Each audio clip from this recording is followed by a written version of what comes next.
It was once written of Hartford's most prolific baseball promoter that there were at least 5 Bill Savitts. 1. The jeweler who owned and operated a store on Asylum Street in Hartford, Connecticut. 2. The advertising genius who coined the phrase "peace of mind guaranteed," often abbreviated to POMG. 3. The sportsman who created the Savitt Gems, Hartford's preeminent semi-professional baseball club, who played with and against some of the world's best players. 4. The philanthropist who would speak in public if his fees went to charity. And 5. The world traveler who met the Pope in Rome and was made an honorary Roman citizen.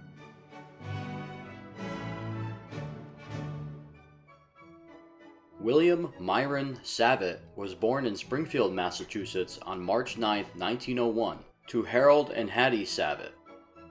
At an early age, Bill Savitt worked as a newspaper boy, a theater usher, and a field hand on a tobacco farm. He quit school in the 10th grade and started working full-time. Although he never enrolled in higher education, he would receive an honorary doctorate from Springfield College in 1980. His first steady job was at a Springfield jewelry store as an errand boy and clerk. Savitt soon relocated to Hartford, Connecticut in 1917 and established his own store in 1919 called Savitt Jewelers at a tiny shop on Park Street. 2 years later, Savitt moved to a larger store at 42 Asylum Street. Bill Savitt worked 12-hour days and threw his lunch break to be available for his customers. In 1935, he moved Savitt Jewelers for the final time to 35 Asylum Street, where the store became the largest retail jewelry business in Connecticut. He transformed the business from a one-man operation into an enterprise employing 75 people, including 15 jewelers. He gained a long list of regular clients by publishing catchy slogans such as Savitt Jewelers, 35 Asylum Street, 35 seconds from Main Street. And of course, peace of mind guaranteed.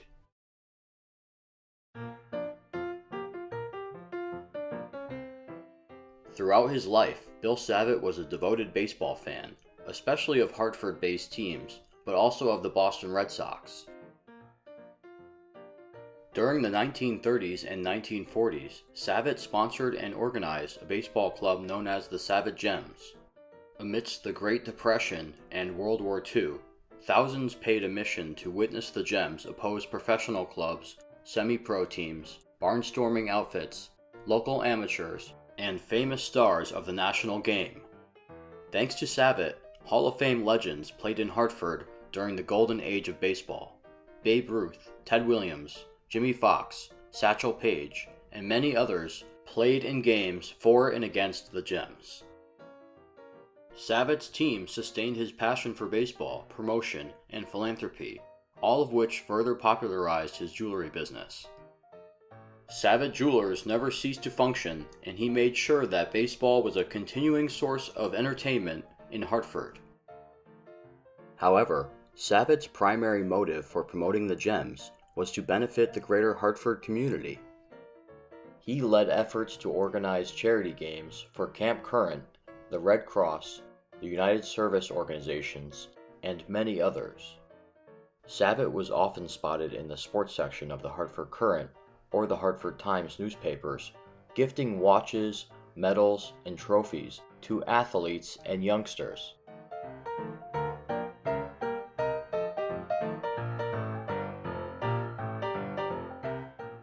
His support of Hartford sports was genuine, and it served as a clever marketing tactic for his business.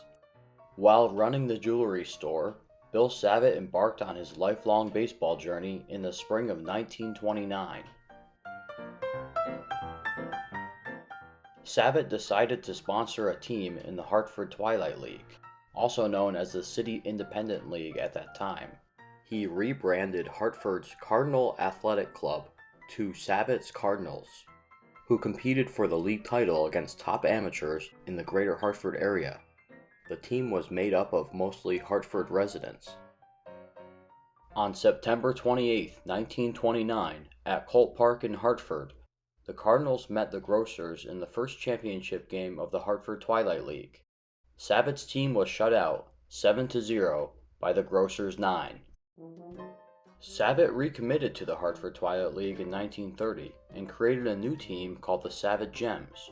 The club starred a former pitcher for the Hartford Senators, Al Hubband, and two brothers, George Dixon at third base and John Dixon at first base. The Gems wore white uniforms with navy piping and navy striped socks. They contended for a Twilight Championship against the Holy Name Baseball Club in a 3-game playoff series.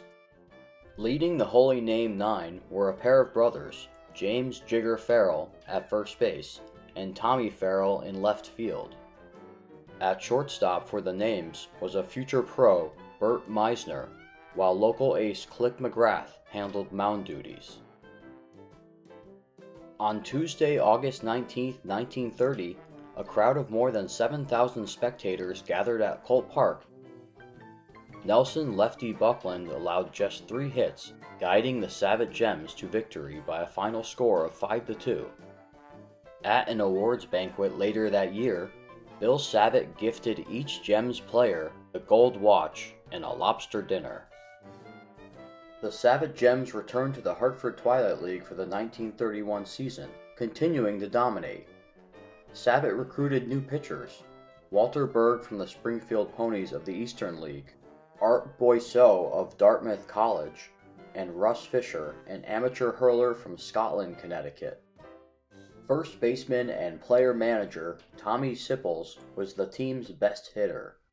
Savitt's team won a second straight championship, beating Holy Name yet again in the final game. George Dixon recorded 2 runs, a stolen base, and an RBI single for the Gems, winning by a final tally of 11-5. In the summer of 1932, Bill Savitt's Gems were drawing large crowds to Colt Park. Meanwhile, the Hartford Senators of the Eastern League experienced a sharp decrease in attendance. Midway through the season, the entire Eastern League collapsed under the pressure of economic conditions of the Great Depression. Hartford baseball fans were without a professional team to root for at Buckley Stadium. The baseball void would not last for long. Despite widespread economic strife, Savitt swooped in to cure Hartford of its baseball woes. He leased Buckley Stadium and put the Savitt Gems on display as an independent, semi-professional ball club.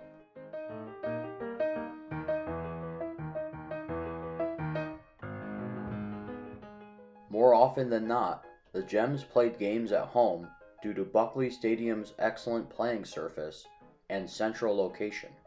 Savitt frequently scheduled his team to play doubleheaders on Sunday afternoons.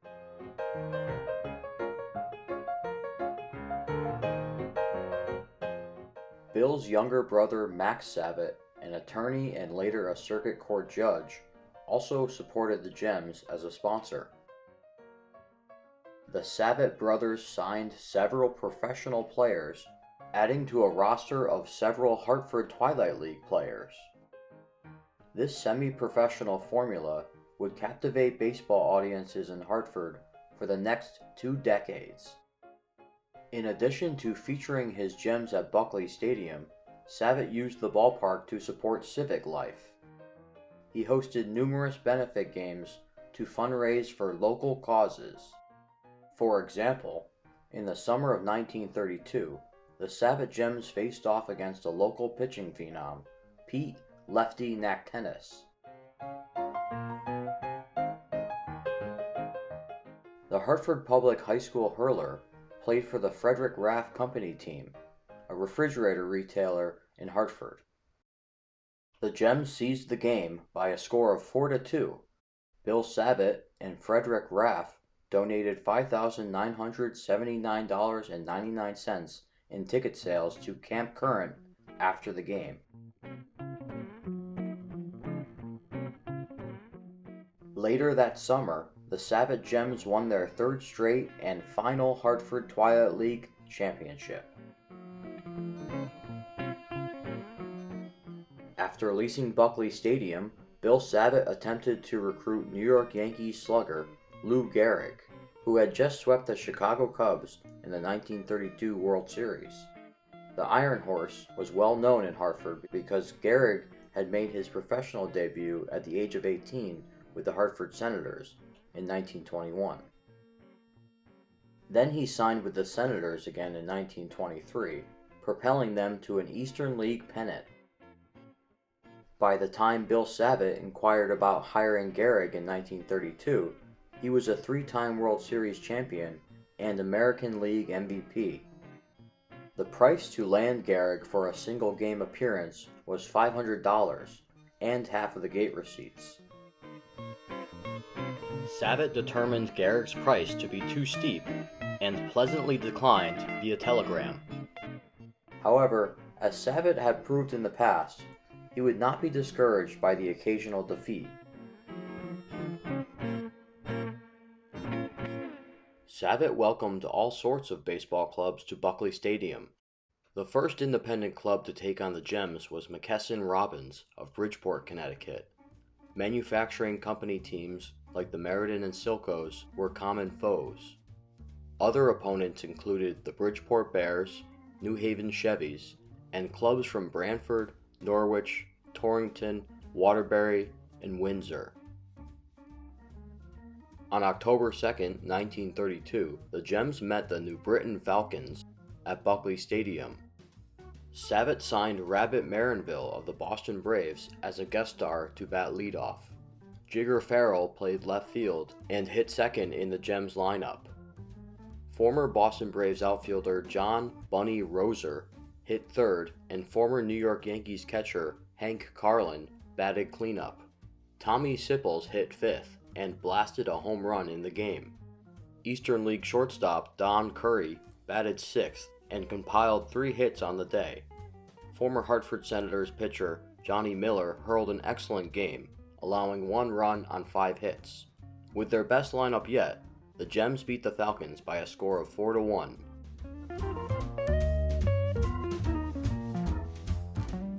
In March of 1933, Bill and Max Savitt attempted to revive professional baseball in Hartford. They attended an Eastern League meeting to discuss plans with regional owners. Yet plans for an Eastern League broke down.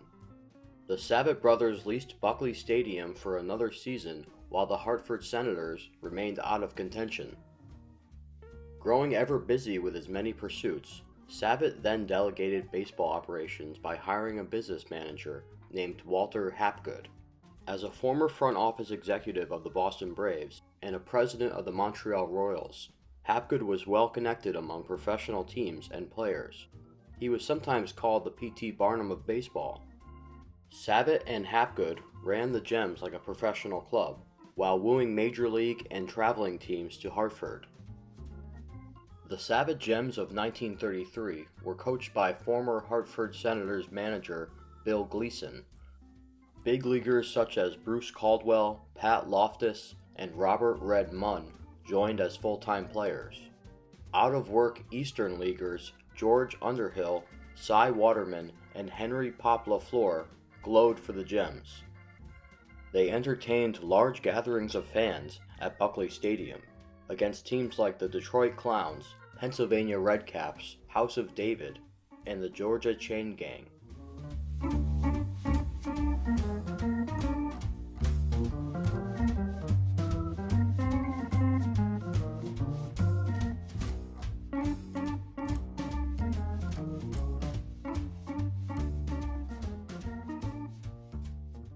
Bill Savitt's baseball club caused quite the stir when Connie Mack's Philadelphia Athletics visited Hartford.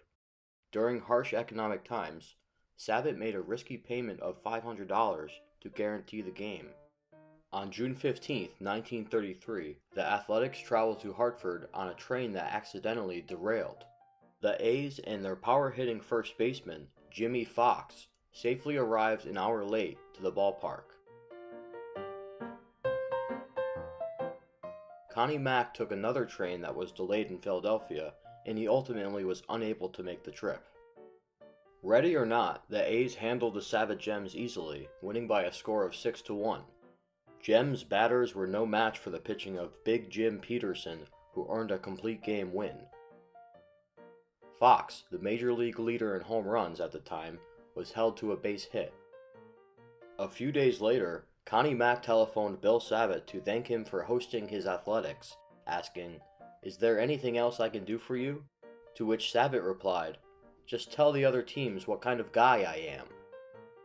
From that day forward, professional teams called on Savitt for exhibition games.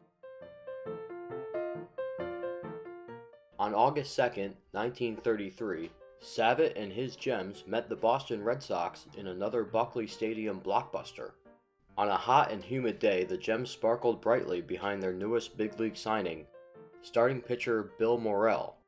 The Red Sox collected 8 hits and scored a lone run off of Morrell. With the Gems up 2-1 in the top of the 7th inning, Red Sox pitcher Dusty Cook smashed a 2-run triple. The Gems lost a close one to the Red Sox by a final of 3-2. On August 28, 1933, the Pittsburgh Pirates and their 59-year-old player-manager, Honus Wagner, became the next big leaguers to face the Gems. Wagner was accompanied by Hall of Fame players Pie Traynor, Freddie Lindstrom, Lloyd Wayner, and his brother Paul Wayner. All of them collected a hit on the day besides Wagner, who served as a base coach until the top of the 9th inning. Wagner pinch hit and grounded out. The Gems featured Chicago White Sox outfielder Bill Barrett as a guest star. Gems first baseman Jigger Farrell had 3 hits on the day, while center fielder Jimmy Coyle had a pair of singles. By the end of the game, the Pittsburgh Pirates defeated the Savitt Gems 9-4.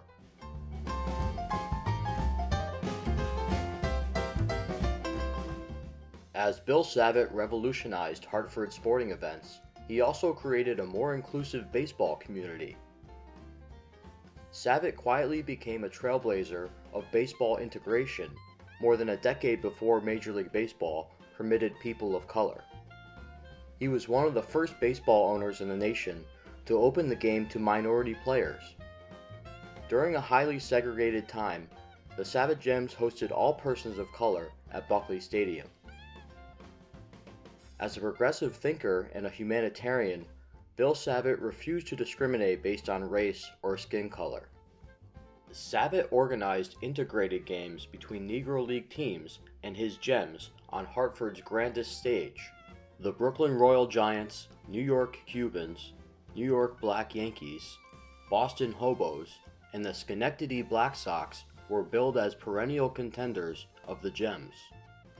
Other teams like the Boston Royal Giants, Philadelphia Colored Giants, Newark Eagles, and the Jersey City Colored Athletics faced the Gems throughout the 1930s.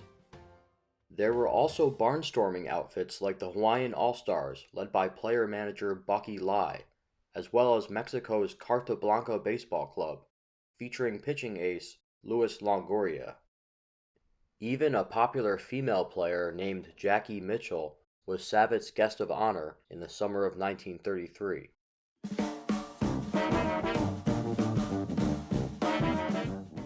In August of that year, Savitt's club did battle with Harjo's Oklahoma Indians, captained by Jim Thorpe, the world-famous athlete and Olympic gold medalist. The Gems and Indians appeared in a controversial 5-game series highlighted by Thorpe's outrage over umpiring. In the bottom of the 4th inning of Game 1, Gems shortstop Jackie Cronin hit a long fly ball to right field. Thorpe missed the catch while running across the foul line. The home plate umpire, John Boggy Muldoon, ruled the ball fair, and Cronin had himself an RBI triple. Jim Thorpe defiantly disputed Muldoon's judgment of the play. After a lengthy argument, Thorpe called his team off the field. The Hartford crowd began to grow restless, forcing Bill Savitt to dismiss the umpiring crew and overturn the call. Gems bench players served as replacement umpires. Savitt later made peace with the Hartford umpires, and they were hired back for the next 4 games against Thorpe's squad. The Gems won the series over Harjo's Indians, who performed war dances and used racial stereotypes to attract paying crowds.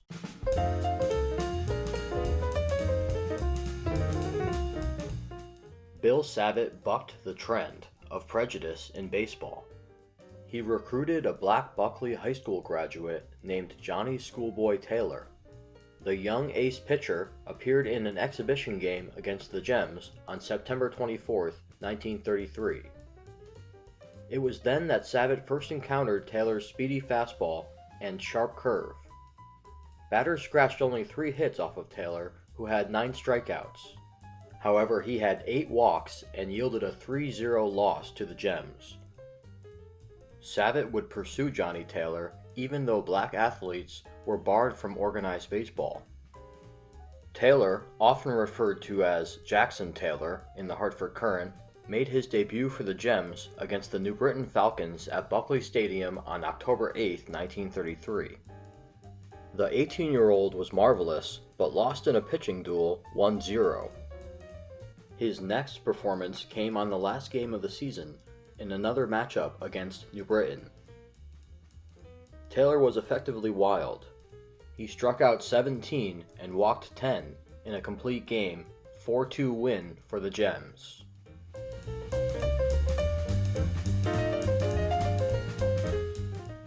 In 1934, the Hartford Senators reclaimed their stake in Buckley Stadium and reassembled their minor league club in the short-lived Northeastern League. Bill Savitt's team was out of contention until September. Jigger Farrell, the heart and soul of the team, was appointed player-manager. The lanky speedball pitcher, Johnny Taylor, signed with the Gems once again. In the season's first game, Farrell, Taylor, and the Gems conquered Hartford's Catholic League All-Stars by a final of 4-3.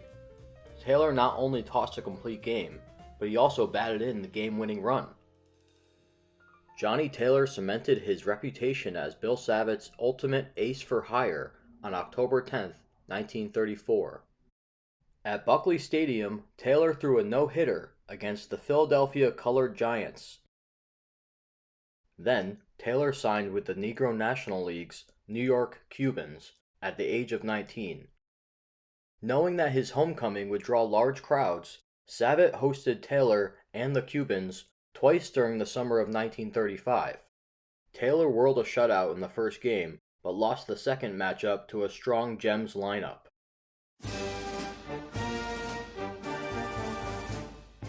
In the fall of 1935, Bill Savitt challenged Jimmy Fox in the Philadelphia Athletics to a long-awaited rematch.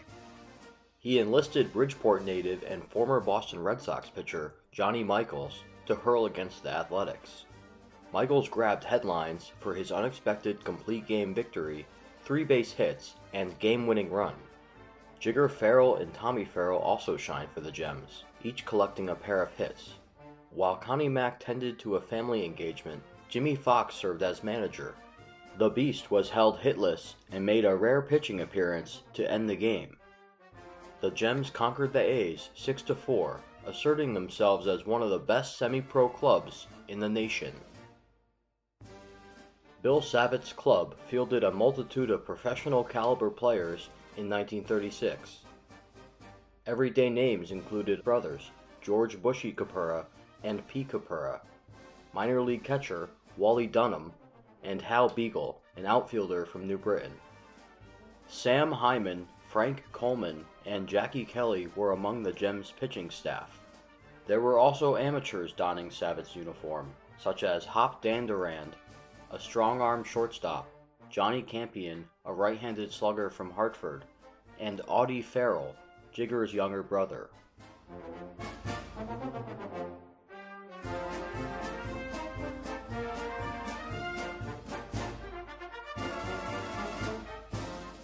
On Tuesday evening, July 28, 1936, the Savitt Gems played host to the St. Louis Cardinals at Buckley Stadium. About 6,300 excited fans attended the game. Nicknamed the Gas House Gang, the Cardinals boasted some of the most colorful characters in baseball. Dizzy Dean, Joe Medwick, Johnny Mize, and a Hartford fan favorite, Leo DeRocher, were among Savitt's honored guests. The Cardinals were greeted by jubilant applause as they ran onto the field. Dizzy Dean was in attendance, but didn't play in the exhibition game against the Gems. Instead, he gave a speech near the Cardinals' dugout after being presented with a gold watch by Bill Savitt. Diz delighted fans with remarks in which he teased his teammates. In the game, Gems starting pitcher Louis Kurhan gave up 5 runs on 8 hits in 4 innings of work. Pop LaFleur, Bushy Capura, and Hank Harlan each had 3 hits. But as expected, the St. Louis Cardinals trounced the Savitt Gems by a score of 11-5.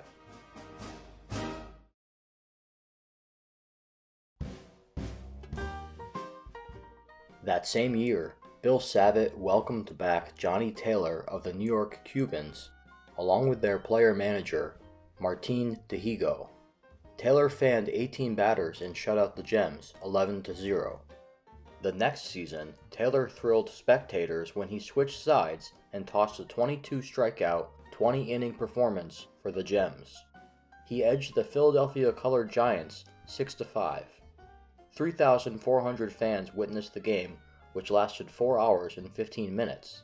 Taylor went on to become an all-star in the Negro National League, Mexican League, and Cuban League, yet he made time in the offseason to pitch for his friend, Bill Savitt.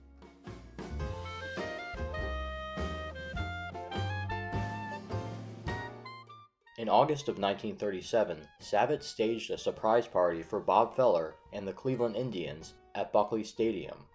Before the game, Savitt presented wristwatches to Feller and Indians manager Steve O'Neill at home plate. Feller, a youthful 18 years old, did not pitch because the first game of the doubleheader was rained out. The teams waited out the rain and played the second game. Cleveland inched out the Savitt Gems by an outcome of 8-7. The Gems had their opportunities, but were overpowered by the bat of Julius Moose Salters, who clouded 2 home runs in the game.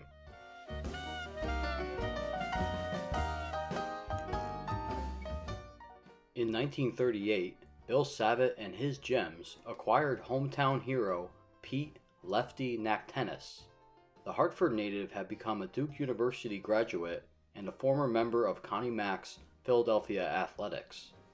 Naktenis threw a complete game over the Philadelphia Colored Giants in his first appearance for Savitt. While property of the Cincinnati Reds the next year, Naktenis tossed for the Gems and outdueled Mickey Harris of the Scranton Red Sox.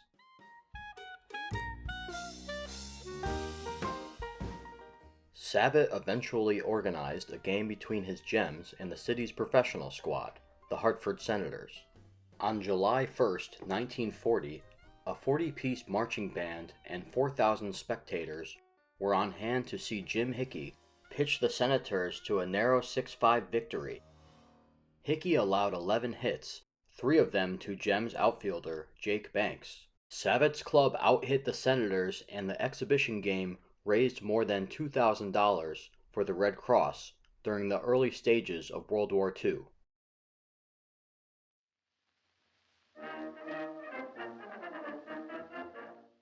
For the 1941 season, he hired former Major League pitchers Edward "Big Ed" Walsh, Jack Salveson, and Bob Brady to sling for the Gems. His everyday position players were Al Jarlett, Gus Gardella, Jimmy Francolini, Frank Messenger, Ed Kokolka, Stan Todd, Mickey Katkevic, and Joe David. Standout amateurs, most of whom were contributing to the war effort in nearby factories, included men like Ray Curry, Vic Pagani, and Yosh Cannell. Next, Savitt landed one of the greatest hitters of all time in 1942. Before serving in World War II, Ted Williams drove to Hartford to appear for the Gems. Savitt had convinced Williams to play center field versus the New Britain Cremos in return for $1,000 in war bonds. Meanwhile, the Cremos featured battery mates of the Brooklyn Dodgers and 1941 World Series winners Hugh Casey and Mickey Owen. Before the game in batting practice, Williams wowed more than 2,500 fans with his natural hitting ability. Two other big leaguers, Bob Spike Repass and Johnny Barrett, also appeared for the Gems, but it was Ted Williams who won the night. In the 7th inning, the kid cracked a game-winning home run beyond the center field wall, and the Gems edged New Britain 2-1. Hartford-born ace Monk Dubiel had kept the Cremos at bay for 5 scoreless innings. The following year, Dubiel signed with the New York Yankees, though he often returned in the offseason to pitch for the Savitt Gems. On a late summer evening in 1943, Kansas City Monarchs star Leroy Satchel Paige collided with the Gems at Buckley Stadium. Paige showed off his burning fastball and jug-handle curve, but the Gems weren't fooled. They raked 8 hits off of Paige in the first 3 frames. Andy Fisher and Ed Holly both had 3 base knocks. Lou Usich and George Woodend did the pitching for the Gems. Savitt's game against Satchel Paige ended in a tie due to dim-out regulations amid World War II.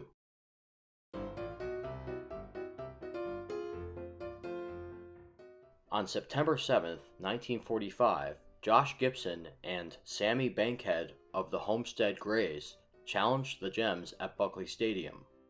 With a runner aboard in the 7th frame, Gibson pulled a home run over the center field fence.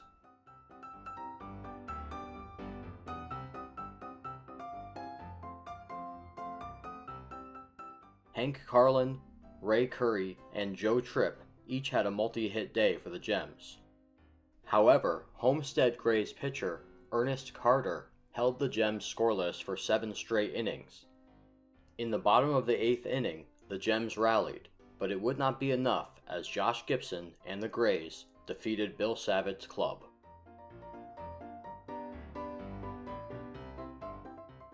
Later that month, on September 25, 1945, Hartford's own Monk Dubiel and his New York Yankees squared off against the Savitt Gems.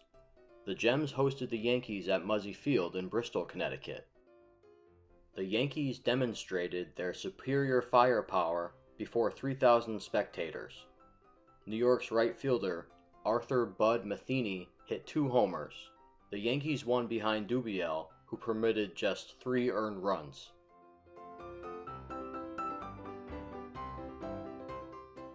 Then, on September 30, 1945, Bill Savitt welcomed the world's most famous athlete to Hartford's Buckley Stadium. George Herman Babe Ruth agreed to visit for a doubleheader benefit series between the Savitt Gems and the New Britain Codies. At 51 years of age, the famous Great Bambino put on a powerful home run hitting display in batting practice. Ruth wore a brand new Savitt Gems uniform with a red cap and red stockings. Babe Ruth coached first base for the Gems during the first 2 innings of the nightcap. Then in the 3rd inning, he pinch hit for Cliff Keeney. Ruth stepped into the batter's box, swung, and missed at the first pitch he saw. Then he fouled the ball straight back for strike 2. On the 3rd pitch, Ruth tapped a comebacker to the pitcher and was forced out at first base. About 2,500 paid admission to catch a glimpse of Ruth, who signed autographs and posed for photos after the game. Ruth's cameo, organized by Bill Savitt, marked the Babe's final appearance in a baseball game before passing away on August 16, 1948.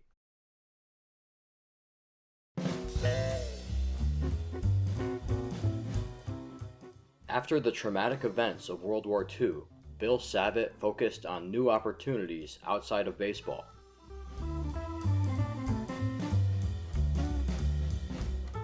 For a brief period in 1946, Savitt Jewelers showcased one of the largest precious stones in the world, the Jonker Diamond.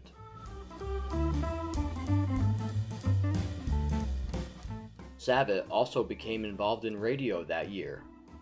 He and his brother Max established a station, WCCC Hartford.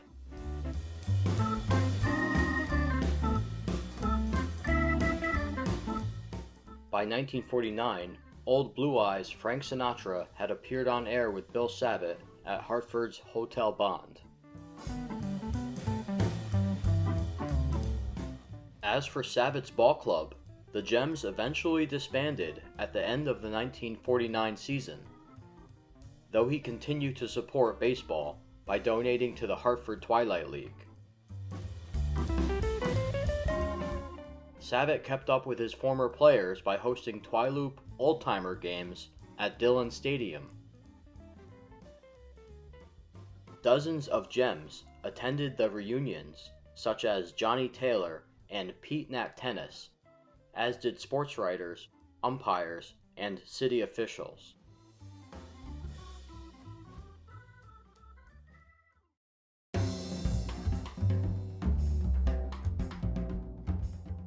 Savitt also threw an annual holiday party at Savitt Jewelers on Christmas Eve. Gems alumni and their longtime manager, Jigger Farrell, attended each year. As an inside joke, Savitt placed an advertisement in the Hartford Courant signaling his intention to sign Farrell for another year as manager. Though the Gems were no longer an active team, Savitt honored the tradition every Christmas from 1950 until 1984. One headline read, "Jigger Farrell signs for the umpteenth year." Farrell, Savitt's dear friend, passed away on May 6, 1985. He remembered Jigger Farrell saying, "You never met a greater guy in your life. He was a great athlete and a great Christian."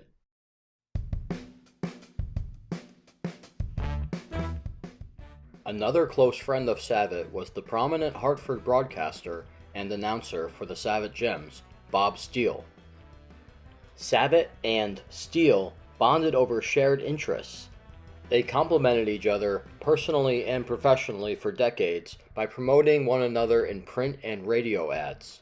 They also co-founded a West Hartford scholarship fund. Both men were known to be humorous and quick-witted. In fact, Steele once presided over a roast of Savitt at the Sheraton Hartford Hotel.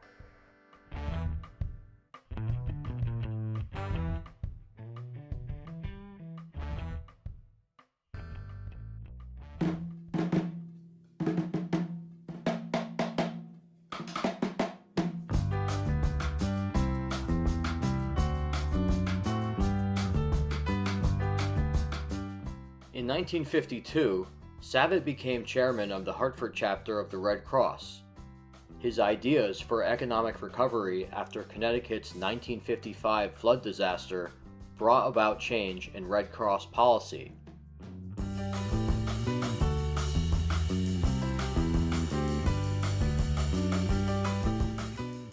Then he was appointed chairman of the Commerce Committee at University of Hartford. Savitt's contributions led to the development of the Bloomfield Avenue campus.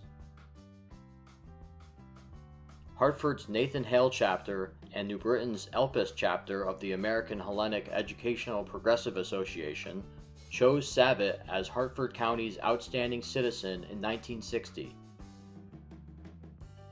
Bill Savitt would earn accolades from several nonprofit and civic organizations. He was praised by the Jewish war veterans for exemplifying the principles of American interfaith relationships and awarded the JWV Citizenship Award.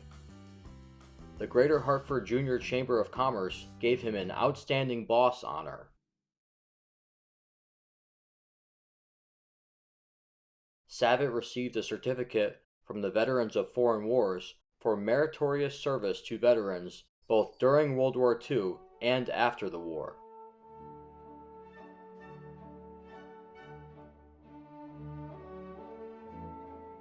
Almost every year in the 1950s and 1960s, Savitt purchased a block of concert tickets for students of the Connecticut Institute of the Blind to hear the Hartford Symphony Orchestra at Bushnell Memorial Auditorium.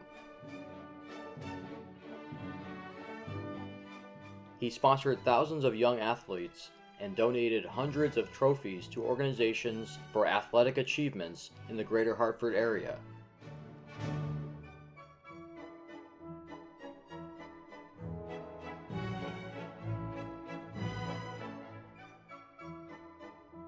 In 1962, Savitt was awarded the Distinguished Service Medal by Hartford's Jonathan Lodge of Oddfellows.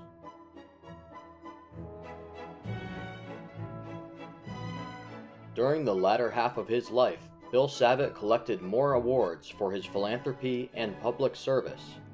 In 1971, the United States Small Business Administration awarded him as the Connecticut Small Businessman of the Year. He also accepted honors from the Ted Williams Jimmy Fund, Hartford Public Schools, Times Farm, Camp Current, Ned Cole's Revitalization, and the American Legion.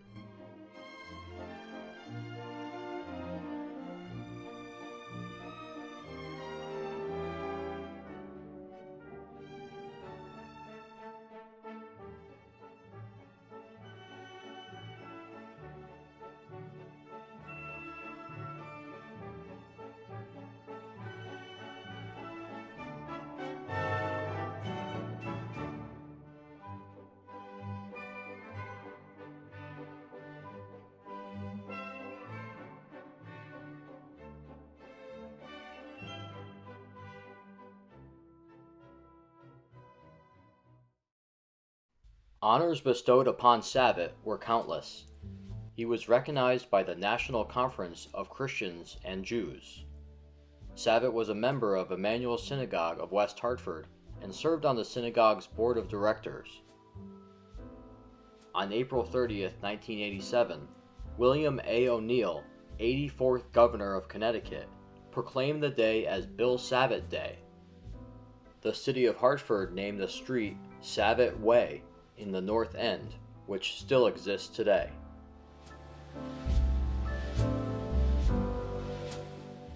Because of his generosity, Bill Savitt made many friends along the way. When his friend Ted Williams refused to tip his cap after his last homer at Fenway Park in 1960, Savitt wrote to Williams, "Be a gentleman. These are your customers. These are people who make you who you are. You need to tip your hat." Bill Savitt. Finally, on Ted Williams Day in 1991, a 72-year-old Williams famously tipped his cap to a Fenway Park crowd saying, "Today I tip my hat to all the fans of New England, the greatest sports fans on earth."